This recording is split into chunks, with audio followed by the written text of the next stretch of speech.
السلام علیکم ورحمۃ اللہ وبرکاتہ۔ کیا آپ جانتے ہیں کہ ایک چھوٹا سا ذکر ہماری زندگی میں کتنی بڑی برکتیں لا سکتا ہے؟ وہ ذکر ہے استغفار۔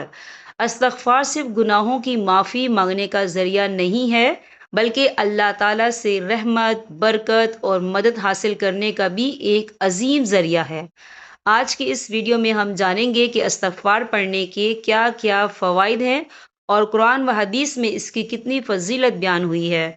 اگر آپ کی زندگی میں پریشانیاں، مشکلات ہیں یا بے سکونی ہے تو آج کی یہ ویڈیو ضرور دیکھیں، کیونکہ استغفار اللہ تعالیٰ کی طرف سے ایک بہت بڑی نعمت ہے۔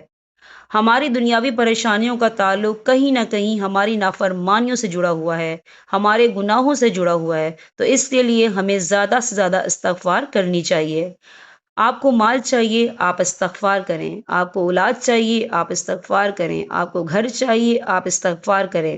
دیکھیں، جب ہم سچے دل سے استغفار کریں گے یا توبہ کریں گے اور اللہ تعالیٰ کو راضی کرنے کی کوشش کریں گے تو اللہ تعالیٰ ہمارے گناہوں کو بھی معاف فرما دیں گے اور اپنی رحمتوں اور برکتوں کے دروازے بھی ہم پر کھول دیں گے۔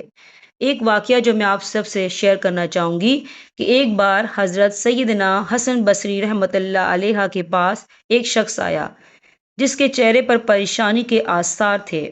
وہ کہنے لگے کہ اے امام، خشک سالی نے تباہ کر دیا ہے، بارش نہیں ہو رہی، کھیتیاں سوکھ رہی ہیں، جانور پیاسے ہیں، ہمارے لیے کوئی دعا فرما دیں یا ہمیں کوئی ایسا وظیفہ بتا دیں جس سے ہمارے تمام معاملات ٹھیک ہو جائیں۔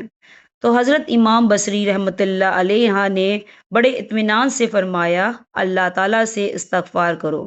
وہ شخص وہاں سے چلا گیا اور پھر دوسرا شخص آپ کی خدمت میں حاضر ہوا۔ اس نے کہا، حضرت میری کمر ٹوٹ چکی ہے غربت سے، تنگ دستی نے جینا محال کر دیا ہے، رزق میں برکت نہیں ہے، پریشانی ہر طرح سے ہے۔ آپ نے فرمایا، رب کے حضور استغفار کرو۔ پھر تیسرا شخص آپ کی خدمت میں حاضر ہوا۔ اس کی آنکھوں میں بہت ہی مایوسی تھی، بڑی حسرت کے ساتھ آپ کے پاس آیا اور کہنے لگا، حضرت میری شادی کو کافی عرصہ ہو گیا ہے، مجھے اولاد نہیں ہے، اولاد کی نعمت سے میں محروم ہوں۔ تو آپ نے فرمایا، رب کے حضور کثرت سے استغفار کرو۔ پھر چوتھا شخص آیا جو کہ زمیندار تھا، عرض کرتا ہے، حضور زمین پر محنت تو بہت کرتا ہوں لیکن میری پیداوار بہت کم ہوتی ہے، ایسا لگتا ہے جیسے زمین سے برکت اٹھ چکی ہے، کوئی حل بتا دیجئے۔ فرمایا، اپنے رب کے حضور استغفار کرو۔ ربی بن سبی رحمۃ اللہ علیہ یہ منظر دیکھ رہے تھے کہ حضرت نے 4 شخص کو ایک ہی وظیفہ بتا دیا اور عرض کرنے لگے کہ حضور بندے مختلف ہیں اور حاجتیں بھی مختلف ہیں، لیکن نسخہ آپ نے سب کو ایک ہی بتایا ہے، مجھے یہ بات آپ کی سمجھ میں نہیں آ رہی۔ اصل میں وہ اللہ والے تھے۔ وہ ہنس پڑے۔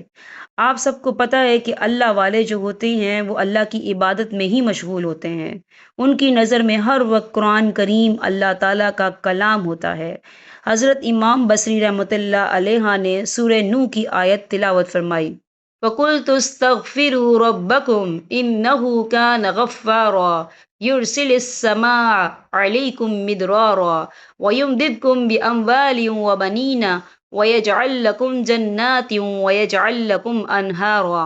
ترجمہ: تو میں نے کہا، اپنے رب سے معافی مانگو، وہ بڑا معاف فرمانے والا ہے، وہ تم پر آسمان سے خوب بارشیں برسائے گا اور تمہارے مال اور اولاد میں ترقی دے گا اور تمہارے لیے باغات پیدا کرے گا اور تمہاری خاطر نہریں مہیا کر دے گا۔ دیکھیں یہ آیت کتنی خوبصورت ہے۔ اس آیت سے ہمیں پتہ چلتا ہے کہ استغفار کتنی ضروری ہے۔ آپ کو مال چاہیے، استغفار کریں۔ آپ کو اولاد چاہیے، آپ استغفار کریں۔ آپ کو گھر چاہیے، آپ استغفار کریں۔ اور جو شخص استغفار کثرت سے کرتا ہے، اللہ تعالیٰ کو وہ شخص بہت ہی پسند ہے۔ تو لہٰذا آپ سب کثرت سے استغفار کریں، اس سے رحمت کے دروازے خود بخود کھلتے چلے جاتے ہیں۔ ہمارے پیارے نبی حضرت محمد صلی اللہ علیہ وسلم بھی کثرت سے استغفار کیا کرتے تھے۔ آپ صلی اللہ علیہ وسلم نے قسم کھا کر کہا، میں دن میں 70 بار بلکہ اس سے بھی زیادہ استغفار کرتا ہوں اور اللہ تعالیٰ کی بارگاہ میں توبہ کرتا ہوں۔ استغفار کا مطلب کیا ہے؟ گزشتہ گناہوں کی معافی مانگنے کو استغفار کہتے ہیں۔ تو میری آپ سب سے گزارش ہے کہ خوددارا آج سے استغفار کرنا شروع کر دیں۔ دیکھیں پھر اللہ کی رحمتیں اور برکتیں آپ سب پر کس طرح نازل ہوتی ہیں۔ آپ کے سارے کام آسان سے آسان تر ہوتے چلے جائیں گے۔ اللہ تعالی ہم سب کو اس پر عمل کرنے کی توفیق عطا فرمائے۔ آمین۔ جزاک اللہ خیر۔